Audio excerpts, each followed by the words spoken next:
पश्चिम Asia संकट और उससे देश में पैदा हुए हालात पर पीएम मोदी ने राज्यों और केंद्र शासित प्रदेशों के मुख्यमंत्रियों के साथ वर्चुअल मीटिंग की, जिसमें पीएम मोदी ने राज्यों की तैयारियों और योजनाओं की समीक्षा की।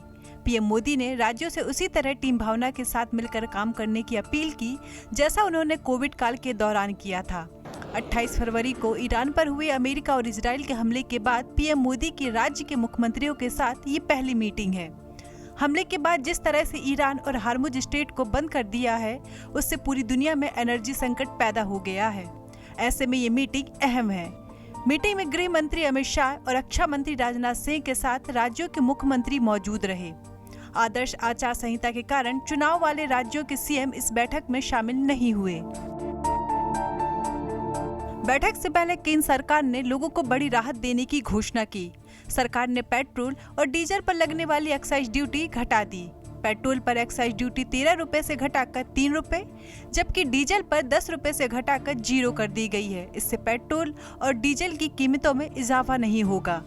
वित्त मंत्री श्रीमती निर्मला सीतारमण के मंत्रालय के द्वारा लिया गया निर्णय दर्शाता है कि हमारी सरकार जन जन के प्रति कितनी संवेदनशील है और इस अत्यंत विपरीत परिस्थितियों में भी भारत के जन सामान्य के हितों को सुरक्षित रखने के लिए व्यवस्थित और संवेदनशील रूप से कार्य कर रही है। उधर पेट्रोलियम और प्राकृतिक गैस मंत्रालय की संयुक्त सचिव सुजाता शर्मा ने देश में लॉकडाउन की बात को अफवाहें करार दिया है।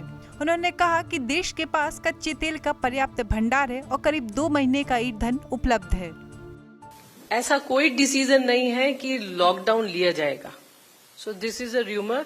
Please make it clear to everybody, lockdown की स्थिति नहीं है और ऐसा कोई विचार भी नहीं किया गया है। कि कृपया पैनिक बाइंग न करें, र्यूमर्स पर, अफवाहों पर विश्वास न करें।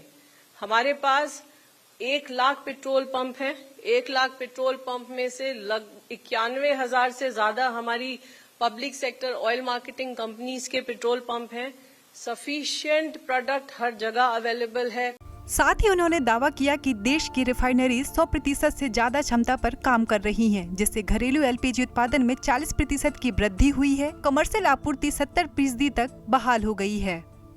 आज की तारीख में we have sufficient crude inventories और अगले 2 महीने के लिए supplies have been lined up. Situation is comfortable with respect to LPG and PNG also। हमारी रिफाइनरीज 100% या उससे भी ज्यादा कैपेसिटी पर ऑपरेट कर रही हैं। वित्त मंत्री निर्मला सीतारमण ने राज्यसभा में कहा कि पश्चिम एशिया संकट के कारण कच्चे तेल की कीमतों में अस्थिरता के बावजूद डीजल और पेट्रोल की कीमत में कोई बदलाव नहीं हुआ है। Bureau report, ETV Bharat.